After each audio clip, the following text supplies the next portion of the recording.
what is, You're live. we are live, all right. Committee. I have been. And if we have a copy of this, I guess I just give you broad outlines. We're trying to find something that we could agree on in the yield bill with the other bodies. And so far, what they have done. We do have two, the committee on committees will put two members on the steering committee. It was the House two, the Senate one. We did fix that, because we thought, So this is the Commission on the Future of Public Education. They came back to us and this proposal was to do away with our study committee. They have a couple of tax changes I'm gonna talk about. But that was where I said absolutely no. We really do need to be studying what's driving this kind of cost increase, what can we do to start bringing it down? So they have embedded, the steering group shall form a subcommittee of the commission to address education finance topics in greater depth. They form additional subcommittees, they can, other than key topics, and this must be an earlier one. Because the newest one says, and the members on this finance study committee, here we go. The steering group may appoint non-commissioned members to the education finance. So I found out a couple things, there are two legislators. And then three gubernatorial, there's the head of the Secretary of Education, the tax commissioner, and the head of the State Board of Education. And then all the Bs, the superintendents, the school boards, the NEA. How many are on that committee? There are, as it came out of our committee, there are 13 members, 2 of whom are legislators. But there is a 6-member steering committee apart from that. So 2 will be appointed by the House, 2 by the Senate, and 2 by the governor. So you have this, and I remember our talking and saying, well, we weren't playing with the ed committee's study. We were just putting it off a year and saying they might want to look at that because they cut it from 23 to 13 but it's there. So we get more legislators and they are voting members. But in terms of coming back with any recommendations regarding spending, when is that to be done? Is it the 2-year timeline that they allow? Preliminary, as I understand it, and I will have to tell you, I finally seated holding my nose at 4 o'clock. This is not what I wanted, but I think it's the best we're going to get. We are going to get a study within here. Amongst the things to be studied by the entire commission as the education finance system. The commission shall explore efficacy and potential equity gains of changes to the education finance system, including weighted educational opportunity payments as a method to fund public education. They shall be intended to result in an education funding system designed to afford substantially equal access to a quality, and the curriculum. They also are looking at the impact of tuitioning, which we had put in ours. There's a couple other things. The commission will bring its preliminary reports. The first thing they're going to do is a work program. Who's going to do what and what are they going to look at? This subcommittee will be in that. But we have power to study anything else according to the lawyers. That has to do with ed Is finance. part of the specific charge examining ways to make education less costly? It's the most I've got is the section D. That says the education finance system, it'll explore the efficacy. Potential gains, and finance system, including weighted educational opportunity payments, which is the EIP or what are they? EOPs. So there's a lot more in there on finance and the financial things than there was when it left here. I just didn't hear anything about looking for ways to reduce costs. Well, I that's mean, they cloud it in a lot of words, but I don't hear that. what I have been told by the lawyers. Is that in the charge to the steering committee, finance topics in greater depth, so we may address education finance topics in greater depth, may form one or more additional they can. So we can explore education and finance topics. I'm told that's wide open. Once we get the committee named, we can pretty much study what we want. We being, The, Commissioner, Ed, no, Secretary. no, they are on the commission, okay? This will be, I don't know who the steering committee will appoint. The House and the Senate and the governor appointing equal numbers of the steering committee. So, There's no strings attached to. They're expected to. no strings attached, no. Okay. I think that's it.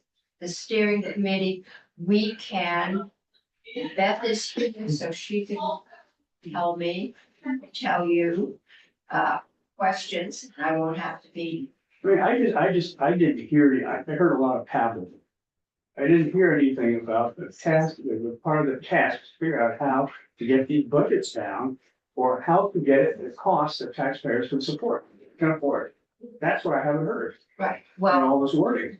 they have put in this whole section that says that they're looking at the education finance system. The commission has to look at it. But they're looking at it, but it doesn't say why and to what end. No. If I may, Yes, Beth did just arrive, if you would like her Yes. to walk through the amendment.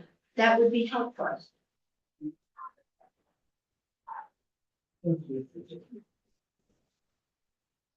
This considerations. That's St. James Office of Legislative Counsel. Do you have a copy of the amendment? We do not. Okay. So if we can just, and again, this is. The goal here is to come to something that we can agree to. We are going home tonight. So. So we need to just agree to this. We know, listen, I've driven everybody in this building nuts today, saying no. But there comes a point where you have to say, this is what we can get this year. There is nothing that precludes any group of us from talking, thinking, or doing anything, or from putting in legislation next year. There is nothing that precludes anyone from doing anything. So we can continue, but we have a base with funding that allows for some hiring of consultants and help. So that we can do things. So Beth, if you could share that I'm waiting for a Zoom link, and as soon as I do that, I will. the internet in this room is challenging.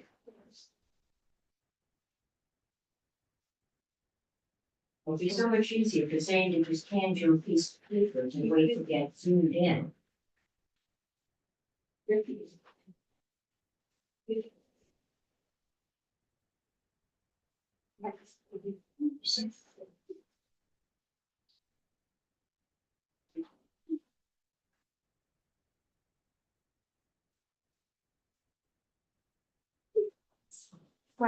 Feels right. Okay, right. Yes. 11 pages. Okay, Well, the amendment itself is 41 pages. Yeah. The commission is about 11 pages. okay. Then we will get into the other sections. Madam Chair, what would be most helpful? You want a line by line walkthrough? You want a big picture? What do you want, I can't read the hand signal, I Senator. like a What do you piece of want? paper that has the words printed on it. It's Please. right there, I sent it. Whenever I try and read it, someone's is moving it up and down, okay. I Yes, sir. don't know if you which can, I have developed a learning. You print a copy? can just you need a print a copy. copy? Okay, because it's pretty thick.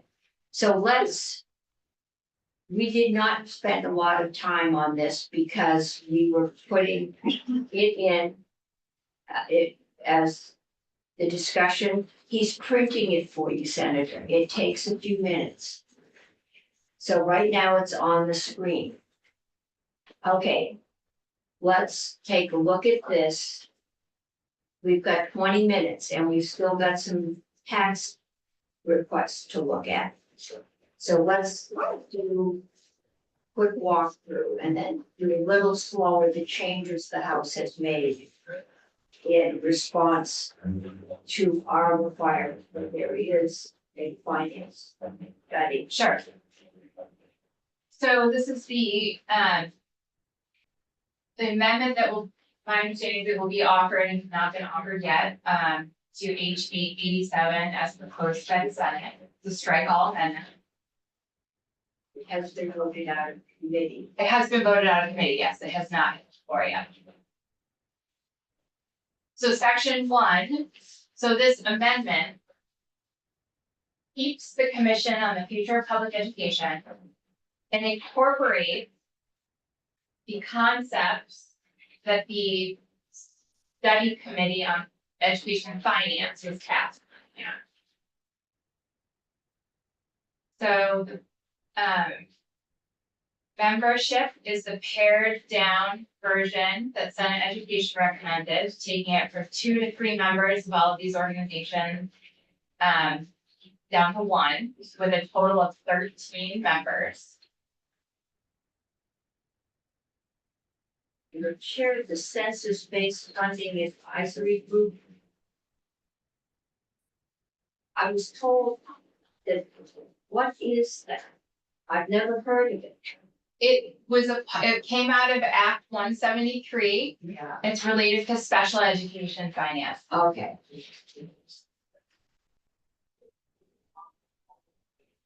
So most of this language in subsection C has passed both bodies. But there were changes made in this amendment to reflect the level of work that will go into the education and finance piece. And that is, so this is the steering group, remember, it is 2 members, so the Speaker of the House, the Committee on Committees, and the Governor will all appoint 2 members from the commission to serve as what is called the steering group, which is essentially just the leadership group for the commission. Mhm. And they are members of the committee. They are members of the commission. They're gonna come up, they're gonna provide leadership, they're gonna be kind of the liaison for the consultant, and they're gonna come up with a formal work plan that has to be approved by a majority of the commission members. The steering group, in the language that has been passed by both bodies, has always been able to create subcommittees. But this language, starting on line 16, requires the steering group to form a subcommittee to address education finance topics. And allows the steering group, in creating that subcommittee, to appoint non-commission members only to the education finance subcommittee. The steering group is not allowed to appoint non-commission members to any other subcommittee they form.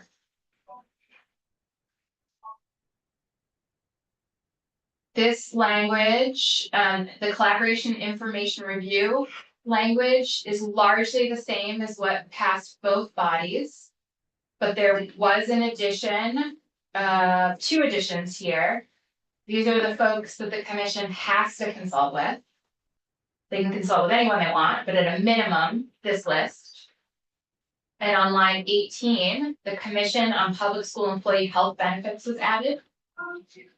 And on lines 19 and 20, an organization committed to ensuring equal representation and educational equity was added.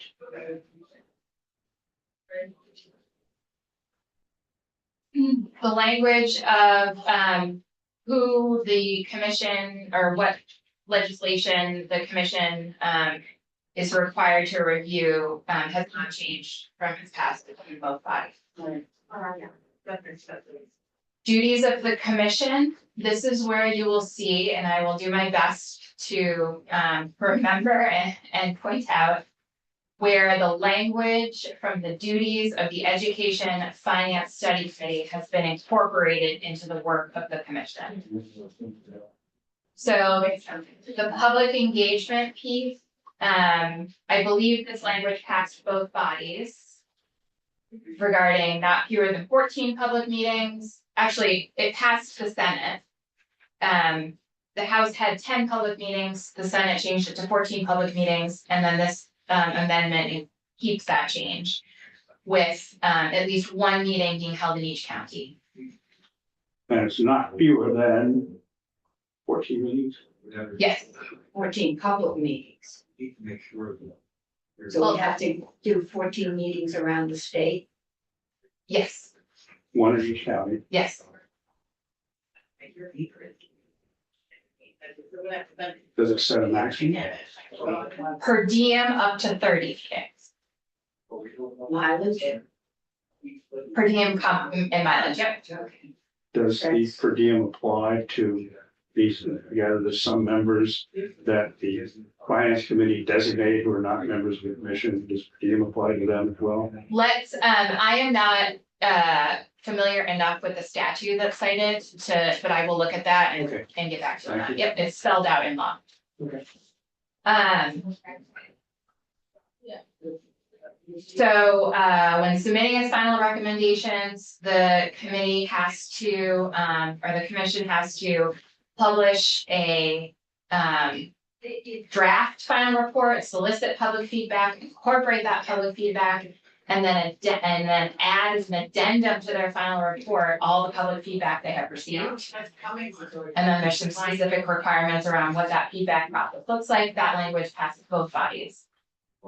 Now we get into the broader topics under which you're going to find the language from the Senate Finance Study Committee embedded in here. So in the governance, and I will just say, some of the, about 6 out of the 10 specific items on the Senate Finance Study Committee have been verbatim embedded in. Others, there were similar concepts with different language, and the House has chosen to keep their own language around the similar concepts. So I will point those out. So the first broad topic is governance. So whether changes need to be made to the structure of AOE, what are the staffing needs of AOE, and whether and are there any changes needed to the State Board of Education's structure. All 3 of those are language that passed both bodies. What roles, functions, or decisions should be a function of local control, and what roles, functions, or decisions should be a function of control at the state level. That language passed both bodies in this commission, and it was also a concept that was in the Senate Finance Study Committee, local control versus state control. And then the last in the governance section is the effective integration of CTE into the education vision of the state. Physical size and footprint of the education system.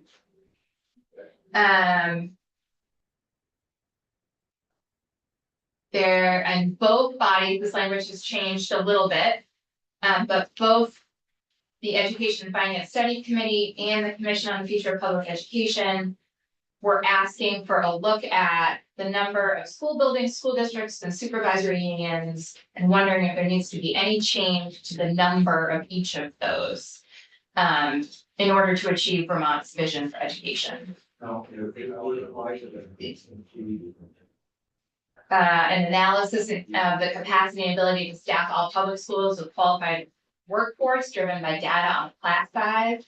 Again, that concept, the class size concept, data on class sizes was a concept that came from the Senate Finance Study Committee, but was already represented in the commission. I think we were more interested in class as in grade size, not classroom. There's a difference. Noted.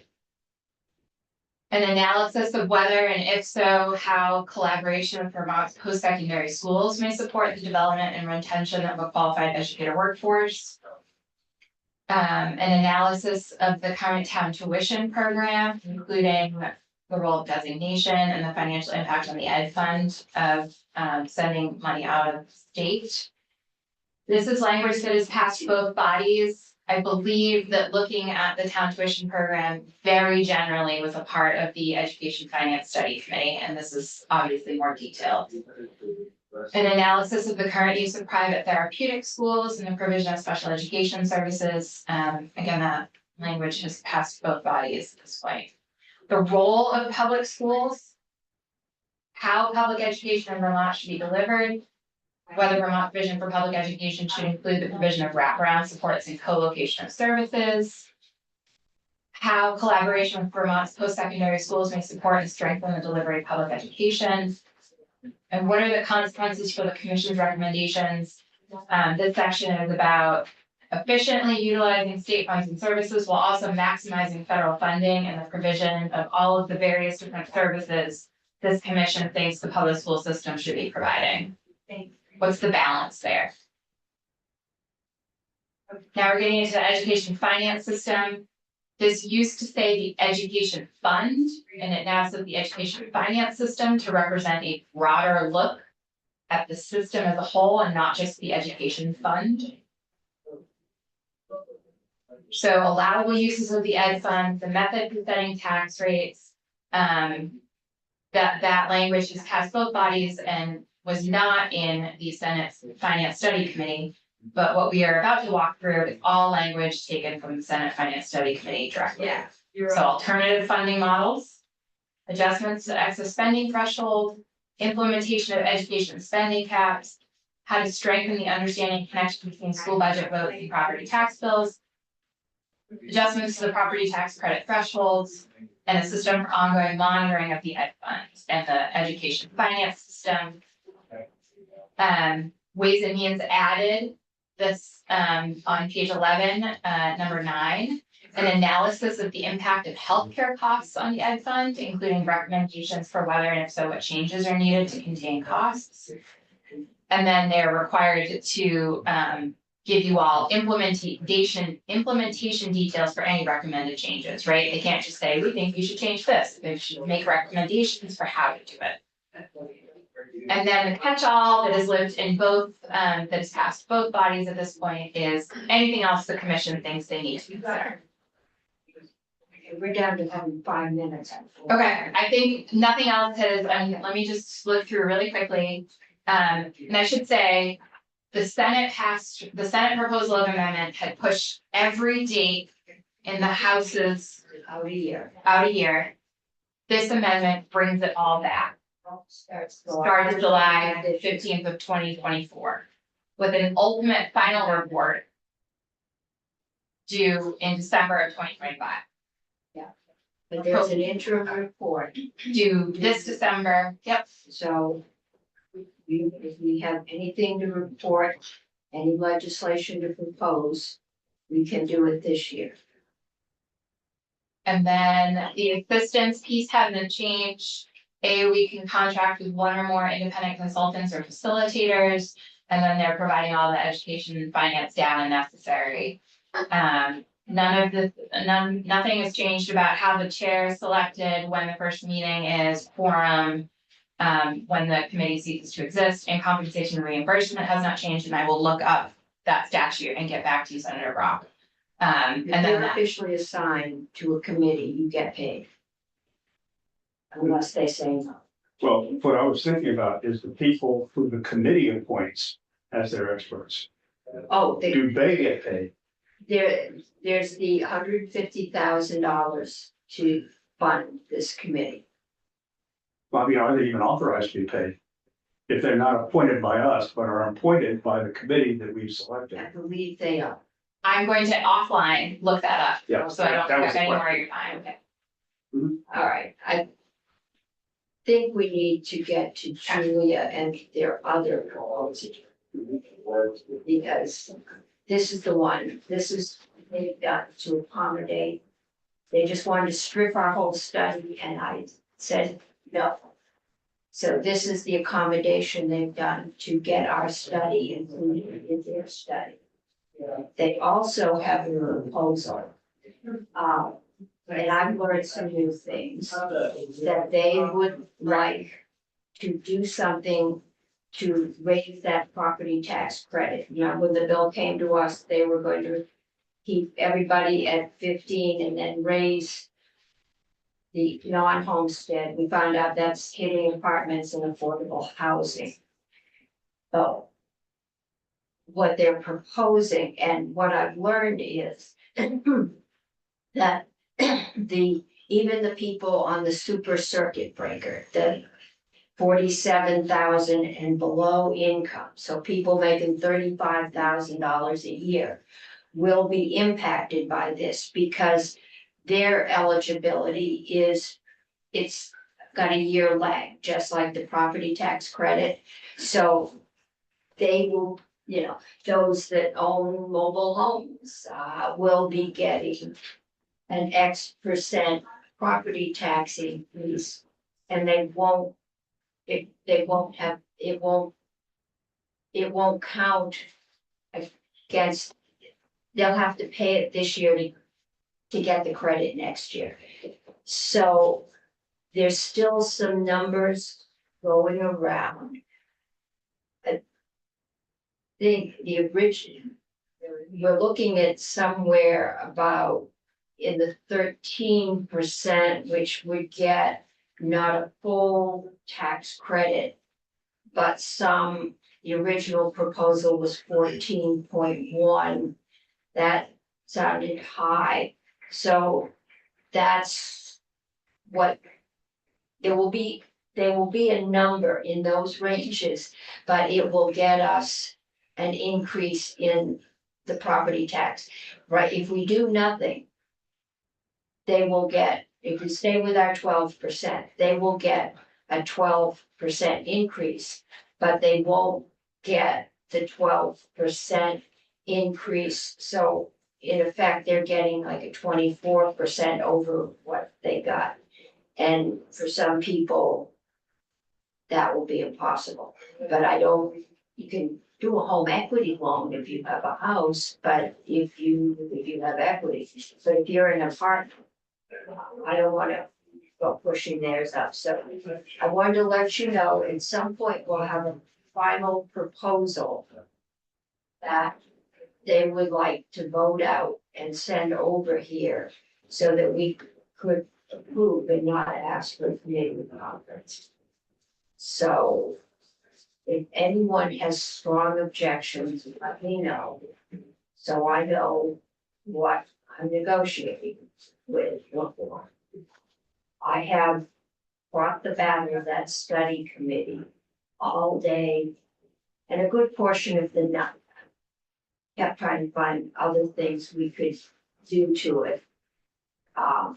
It's charged or it's membership. To all of it. I still have concerns that because I feel better now that I know the steering committee will be voting members. I had a real concern that we could do some really good work and then have it vetoed. But it's a committee, it's not a law, and we still have a right to write our own report or to put in legislation based on what we found. It would be best if we could find common ground. Or I am feeling really concerned that when I go home, and I don't care if we get it down to 12% or 18%, when people get their tax bills, they're gonna be livid, and they're gonna be just as livid at 12 as they are at 15. I can tell them I got it down. And I'm $70 million in the hole with one-time money next year I've got to come up with. And, this is what I've got to show them that I did. Politics is the art of the possible. So I'm sure, Yes. I applaud your work on bringing it down. I am worried about what is being put in action to create changes and who is being assigned to make those recommended changes. So, The commission which is a will, majority of, a minority, a small minority of who are members of the legislature. I don't think it's a small minority anymore because you have the secretary and the treasurer and the head of the school board, but you also have 2 legislators and 6 steering committee members who are legislators. So, no 6 members? Beth St. James Office of Legislative Counsel, the steering group Yeah, are members of the commission yeah, appointed by the speaker, the committee on committees, and the Right. governor. There's only 2 legislators on the committee, yes, And how many by the government? but 2, everyone gets 2. So On the it's not steering. that there are legislators automatically on the steering group. no, they will appoint them, but They- they are.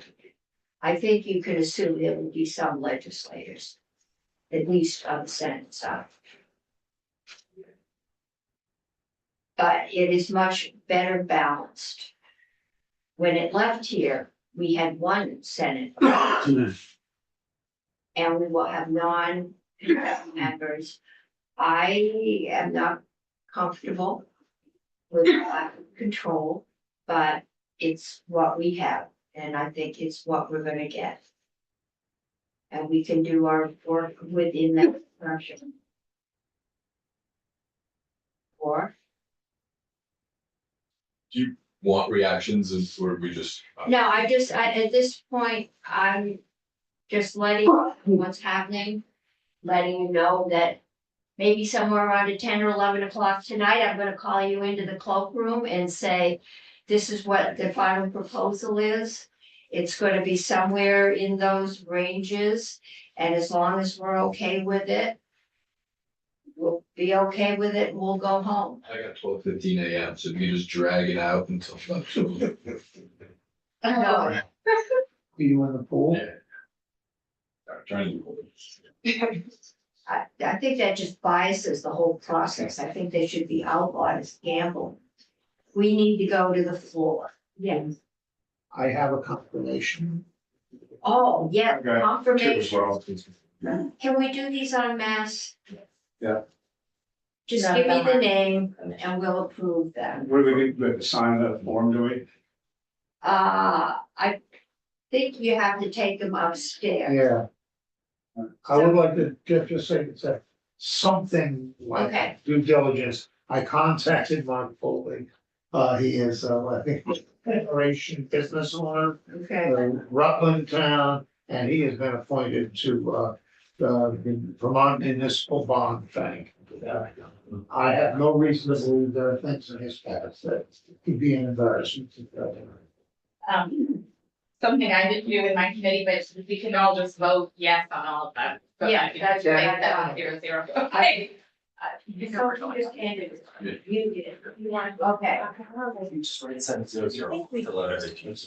Okay, so we've got David Snedeker. We've got yours. Do I sign this? Do I sign this letter? I We sign it. think on the back, I think. No, I would take it up there and ask them. Okay, I need to know who, I've got David And your guy, Mark Foley Jr. Mark Holden. We got it. John McSorley John, okay, John McSorley, I know. and Deborah Winters.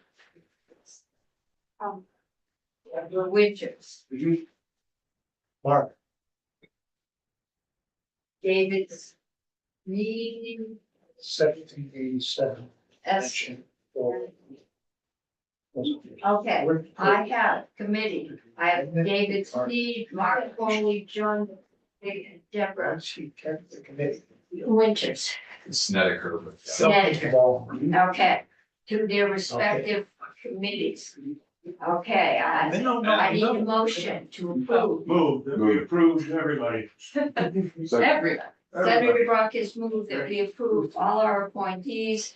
All those in favor say aye. Aye. Opposed say no. We were so mean. And everybody take them up.